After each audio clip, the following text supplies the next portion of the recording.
All right, on this episode of Watch Culture, we're going to be talking about Batman Ninja, 2018 movie from Junpei Miyazaki, and it's going to be a good one.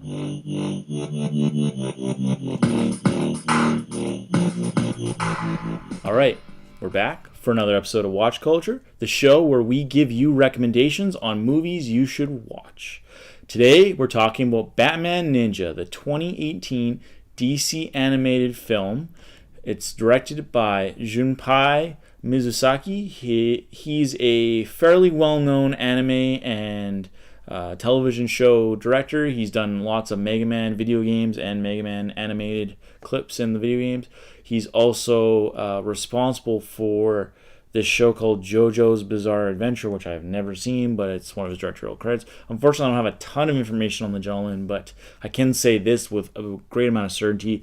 Batman Ninja is incredibly well done. Cinematography is amazing. The animation is well put together and thoughtful. The voice actors are great in both Japanese and English. Unfortunately, I don't remember ton of the people's names, but I can give you a little bit of information on the voice actors. So Roger Craig Smith plays Batman. You probably know him from tons of other voice animation work, even though you don't know who he is. He's voiced the Avengers Assemble animated show. He's also done some Sonic the Hedgehog. He's done Batman movies.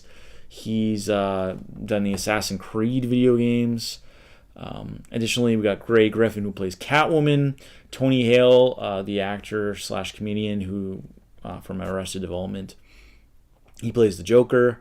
We also have Will Friedle from believe it or not, Boy Meets World, but he also did Ron Possible and Kim Possible, and he's done a bunch of other voice work too.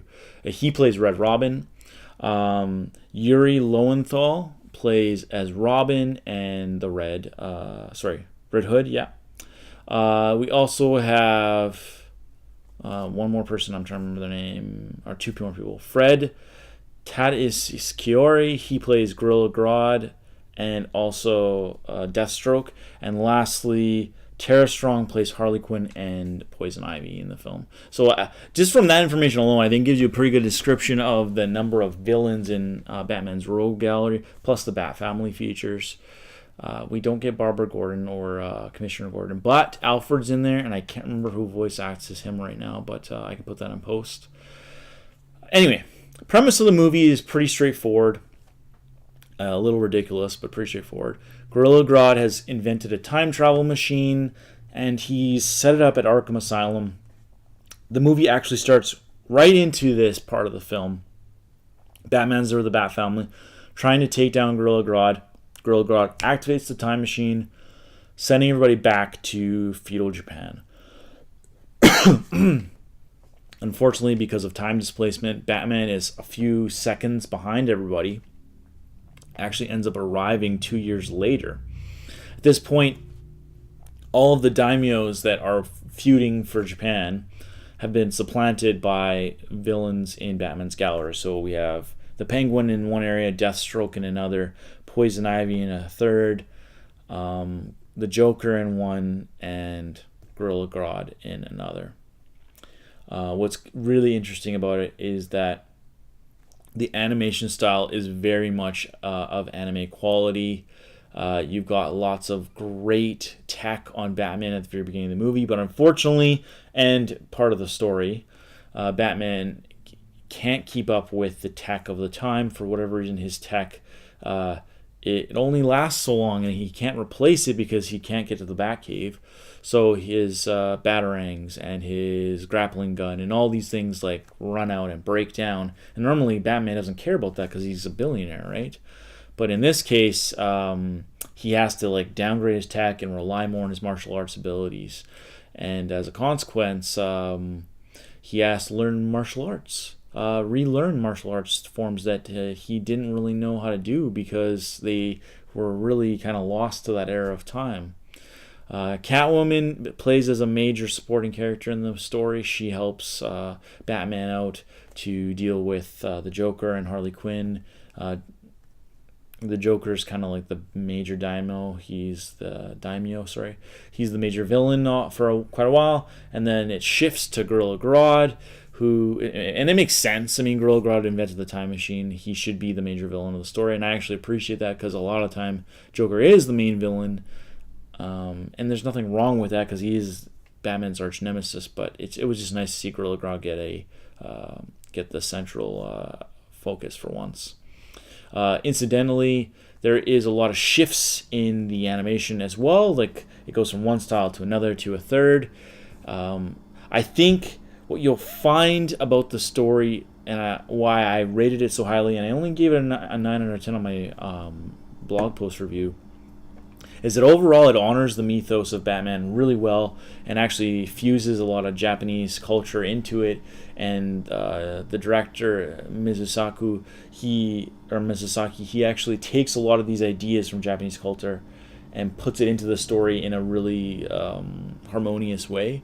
But towards the end of the film, you get some interesting stuff happening, and I don't want to ruin it, but if you watched a lot of anime and you've watched a lot of fighting anime, you'll know that with shows like Power Rangers and even with Godzilla, there's always got to be bigger is better, right? So there's going to be some weird battles at the end of the movie, and but fortunately, it's salvaged by a final fight between the Joker and Batman. That said, like I said, I think the animation is awesome. I think the dialogue is awesome. I think the dubbing is awesome. I think it does great to add to the mythos of Batman, and even like the monkey battles and the bat battles and like the fusing of the monkey armies and the bat armies together. Even that stuff is cool.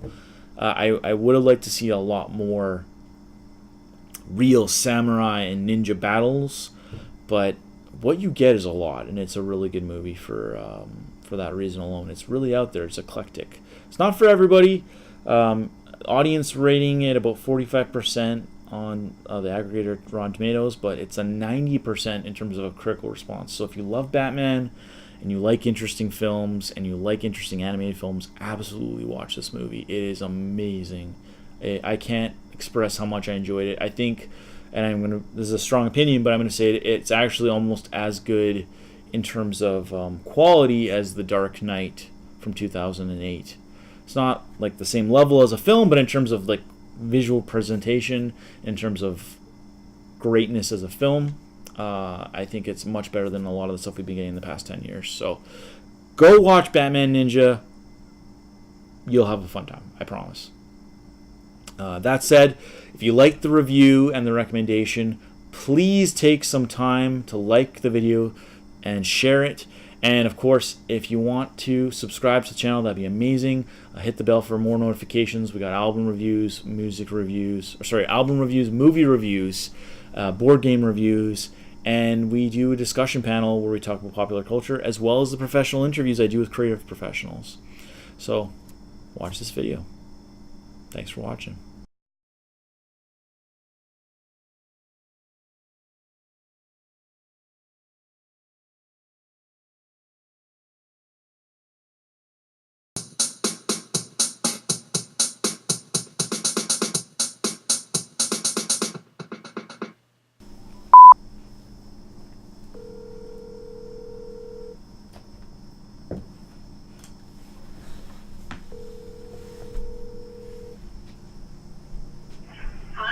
Hi. I just thought I'd call you back because I'm done now, and Graham hasn't texted me back yet, so.